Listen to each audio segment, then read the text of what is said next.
Right. Welcome to our City Council business meeting here on June 2nd, 2026. We welcome all of you who are here in person and any joining us online. And we will begin with the Pledge of Allegiance led by Councilmember Newell.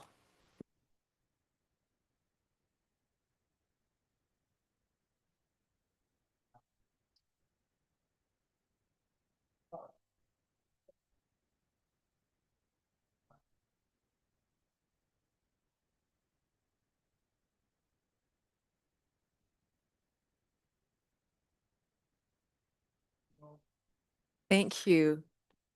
The first item on our agenda is the property tax impact schedule.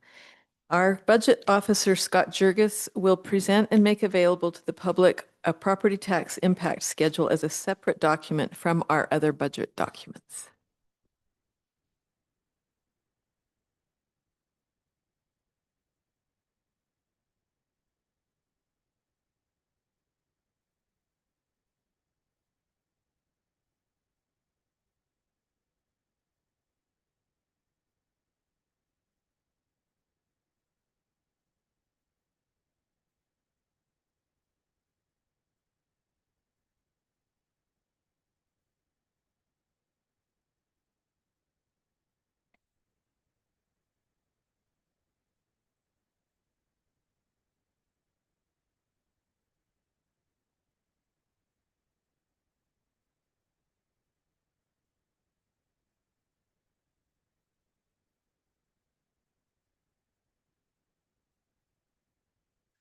Okay, again, sorry, it took just a second to get to this.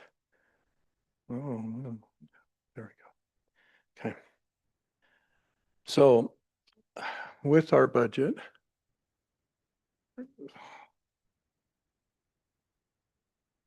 we have the property tax impact schedule that is available online, as well as we have physical copies over here on the table by the sign-in sheet. And what this does is it demonstrates what our prior year 2025 tax year property tax rate was with our current revenue associated with that. And then our proposed revenue with the tax increase, of $3.5 million outlined, the percentage of that tax increase, which is, or the estimated percentage of that tax increase, which is 42.87%. Monthly, that would equal $20.92 on the average home of 819,000 and $251.03 annually on that same $819,000 home. And then for businesses, to make it easy to scale it depending on the size of the commercial property, we made it on a flat million. And then so on a $1 million commercial property, it would be $46.44 a month and $557.28 a month annually. And then this outlines by department what would be affected if we did not do the full tax increase. So in general government, it would be about $1 million. In public safety, it would be just under $2 million, $1,778,000. In public works, it would be just under $500,000 at $498,000. And then in community and economic development, it'd be about $160,000, adding up to that full $3,500,000 proposed tax increase. And this document, like I said, is available here. It's available on our website. If you can't access it that way, we will have copies of this here at the city for anybody that they can come get at any time, and we can print more if needed. So. Thank you so much. Yep.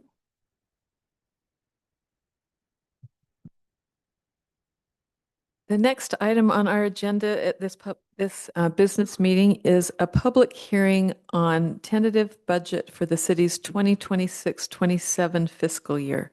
So this is an opportunity for us to hear from the public specifically on this tentative budget. So if you are here to speak on that tentative budget, please come forward. I have a cards for people, but I don't know your topic of interest. So if I have your card and you're here to speak for the budget, please come forward. This is Runer Bowman. I have the luck of and joy of knowing most of you constituents. Good evening, Mayor and Council. Before I came up here, I just quickly read the Truth and Taxes document on the website, and I thought it was well presented and gave you some good information. I just wanted to comment on something I'd maybe like to see the council maybe address possibly, and that is, growing a bigger pie for the city. In other words, economic development. I know that in the past, I've seen budget proposals and our expenses are increasing and our revenues are flat. Not a good look, obviously, and that's, I think that still continues to this day. The obvious thing is if you're a private business, you try to grow your business, you promote, Conwood Heights, we're open for business, this is a great place to have a business. I think that should be really strongly emphasized going forward. I also think that, we also have the expense side, and I know that, from experience, I was recently unemployed for 5 months, worst time of my life. But it did focus what was unimportant. It made me focus what was important. And I cut expenses to the bone. So when I see the council, proposing this tax increase, I say, okay, if you make a case for increasing our taxes, I can get on board with that. But I want to see some sharing of the pain, so to speak. You're going to tax us more, but I want to see you guys cut taxes. Excuse me, cut your expenses, I should say. And I think there's room for that. I know that, it might not seem like it, but I see some obvious low-hanging fruit, and again, I'm not an insider, I don't know, but, I mean, something like, the city government is just managing the business of government. It's pretty basic. It's services, it's fire safety, it's infrastructure, all the rest is not really important. So when I see something like we have a sustainability officer, is that important? I guess you could debate that. Also, we're giving away free electricity outside here. Is that necessary to do that for running the government? Probably not. So, and granted, those two examples won't move the needle. I get it. But it shows the taxpayers that, hey, we're doing everything we can because this is going to hurt you guys. We can feel your pain, so we're going to be right along with you. We're going to be cutting to the bone because we're asking you to sacrifice as well. So what it really, I'd like to see is something of that nature, is that here we are making a bigger pie, we're cutting our expenses, we're just going to focus on city services and running the government lean and mean. And so that way, when you guys come to us and say, we want to raise your taxes, we'll say, okay, all right, you make a case for it, we'll buy into it. We might not be happy, but we can understand the logic and you have your numbers to back it up. But if you're not cutting your expenses at the same time, it falls on deaf ears. And that's kind of what I'm seeing right now. So, I read that Truth and Taxes. I get it, but I like to see some movement on expanding the pie and reducing your expenses. Thank you. Thank you. Anyone else here to speak to the public hearing on the tentative budget? If it's any other topic, please wait because we'll have other time for citizen comment. Not on the budget. Hi, my name is Bob Jacobs. I've lived in Cottonwood Heights, in this area for 50 years. My first reaction when I heard this scuttlebutt about the budget was, holy mackerel. What's the council and mayor been doing for the last 5 or 6 years to put us in the situation we're in now, where we have to raise taxes 50%? And I was kind of taken aback. 50%, whoa, that's crazy.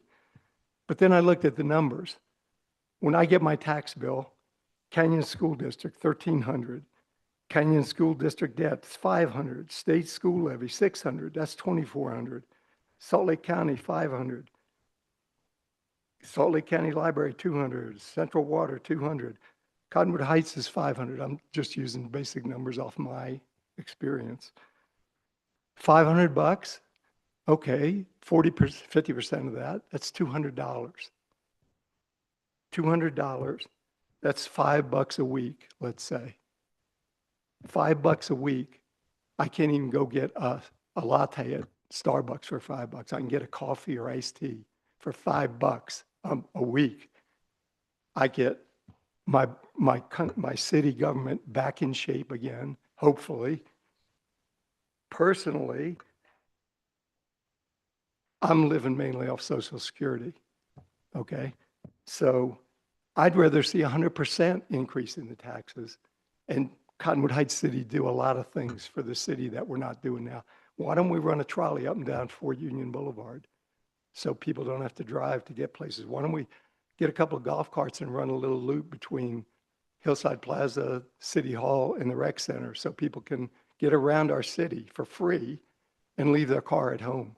I'd rather pay a little more money and get a lot more services. I still got a lot of time left. Can I talk about, I did want to talk about something else. Should I do that later? Okay. I would just say, when it comes to voting this budget, some people are going to say, hey, all that's history. I'm not responsible for stuff. But reality is today, this is the budget. This is what we need to do if we want to be able to, as a city, to do things. So I'm hoping when the vote's taken, it's unanimous to pass the budget that's proposed. If not more, I'd rather see more tax and more services for our city. It's $5 a week. Thanks. Thank you. Any other comments that, for public record, that was Bob Jacobs. I have a card for Randy. Do you want to speak to the budget, Randy? This is just for the budget item. Okay, then we'll wait. All right. With that, I'll take a motion. I will motion to close the public comments on the budget. I'll second that. Okay, all in favor? Aye. So this closes the public hearing on that tentative budget. And we will do this again during this truth and taxation period on this budget, continue to have hearing. And now we open for citizen comments. So even if I have your card, I'll call Bob first. And then if anyone, I have your card and you want to come up again, you can. So we'll have Bob, if you have anything more to say, Bob.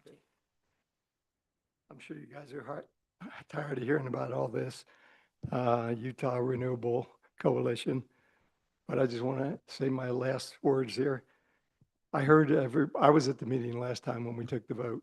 I heard every one of you guys stand up and say, I'm 100% behind renewable energy, but, and that was the problem, the but. Then I heard some people say, Cottonwood Heights citizens, they're not intelligent enough to know how to opt out of this. Okay. Then some said, I'm concerned about renewable energy being produced outside Utah instead of in Utah. Okay. And there's a bunch of little things like that came up for reasons not to do this. But the way it's going to work is by withdrawing this, what it looks like to everybody else is Cottonwood Heights City is not in favor of renewable energy. That's what it's going to look like to everybody outside the city. And whatever the reasons were to reject our chance to support renewable energy, in the future, those things are going to pale in comparison to the fact that we didn't take the opportunity to support renewable energy as a city. That's it. Randy Long? Thank you.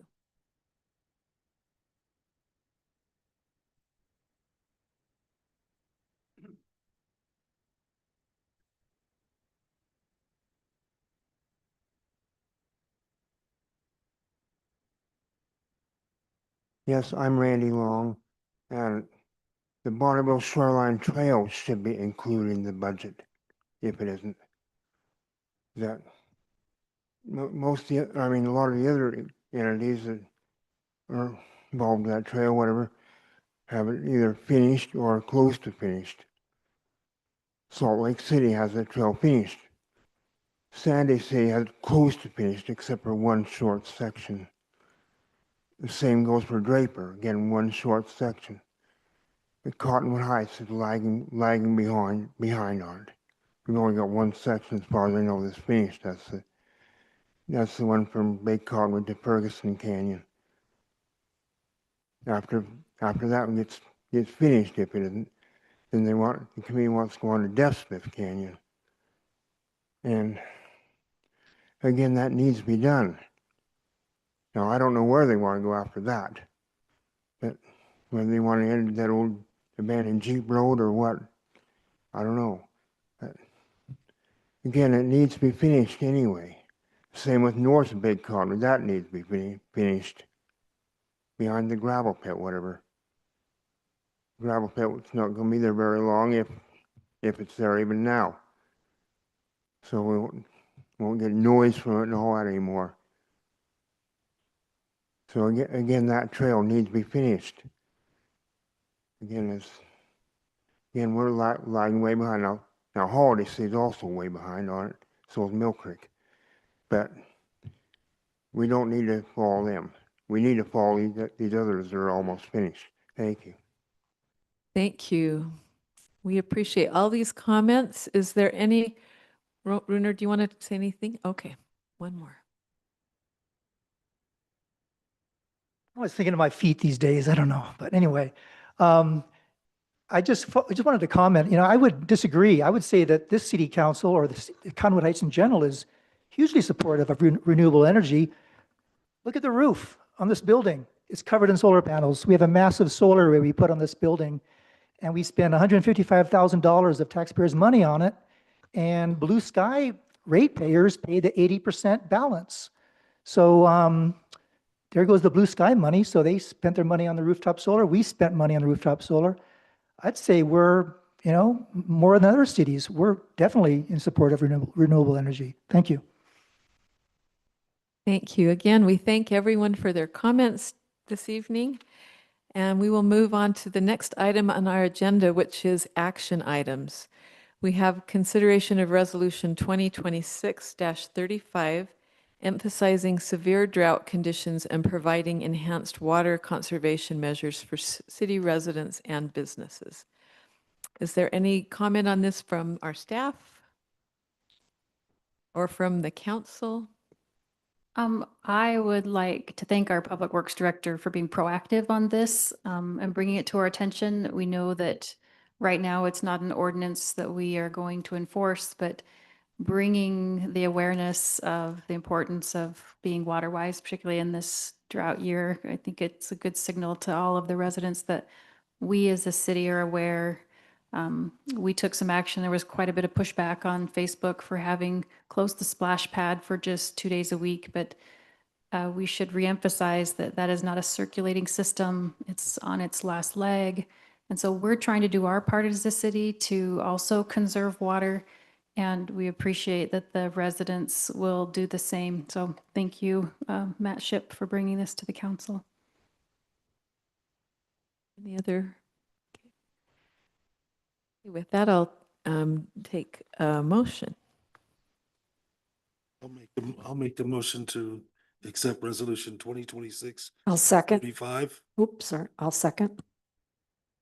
Okay, and with that, I will take a vote. Councilmember Holton, Yes. Councilmember Highland, Yes. Councilmember Newell, Yes. and Councilmember Burrell. Yes.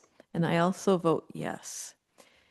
Okay, and then we are ready for the final item on our agenda is the consent calendar to approve the minutes for our city council work session and business meetings of May 5th, 2026. There any discussion? Motion to approve. Okay, I'll second. great. All right, all in favor? Aye. Aye. Okay, and then I'm ready for one final motion. I will motion to adjourn the business meeting. Second that. Hey, all in favor? Aye. Aye.